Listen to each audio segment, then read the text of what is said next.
কর্মীর মাধ্যমে এই ধর্ষণের ঘটনা। ইসলামী ছাত্র শিবিরের secretary general Nurul Islam Saddam ৯ March একটি দলকে ইঙ্গিত করে বলেন তাদের কিছু কর্মীর মাধ্যমে ধর্ষণ লুটতরাজ ঘটছে। কিন্তু বাস্তবতা হলো সাম্প্রতিক সময়ে অনেকগুলো ধর্ষণ ও নারী নির্যাতনের ঘটনা রয়েছে যেখানে ভিকটিম হলো শিশুরা এবং এসবের সঙ্গে যুক্ত জামাত শিবির নেতাকর্মীরা।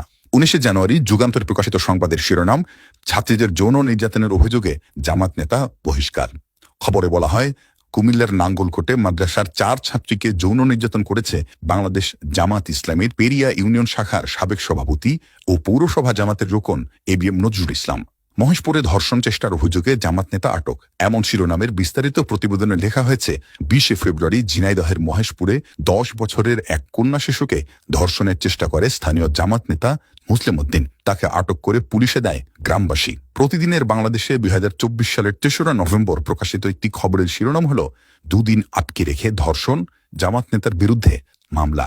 এতে বলা হয়, পিরোজপুরের ইন্দুরকানীতে এক নারীকে চাকরি দেওয়ার আশ্বাস দিয়ে ২ দিন আটকে রেখে ধর্ষণ করে জামাত নেতা নাসির উদ্দিন। ২০২৪ সালের ১৯ ডিসেম্বর খবর প্রকাশিত হয়, মুন্সিগঞ্জ সদরে ধর্ষণের অভিযোগে গ্রেপ্তার হয়েছেন জামাত নেতা ইলিয়াস শেখ। তাকে আদালতের মাধ্যমে কারাগারে পাঠানো হয়েছে। জামাত নেতাদের এমন কুকর্ম কিন্তু আগে থেকেই রয়েছে। ঢাকা মেইল ও দেশ রূপান্তরে ১২ জানুয়ারি ২০২৩ সালে প্রকাশিত সংবাদে বলা হয়, সাতক্ষীরার দেবহাটায় স্থানীয় জামাত নেতা ও মাদ্রাসা শিক্ষক শামসুজ্জামান ৪র্থ শ্রেণীতে পড়ুয়া প্রতিবন্ধী এক ছাত্রকে বলাৎকার করেছে।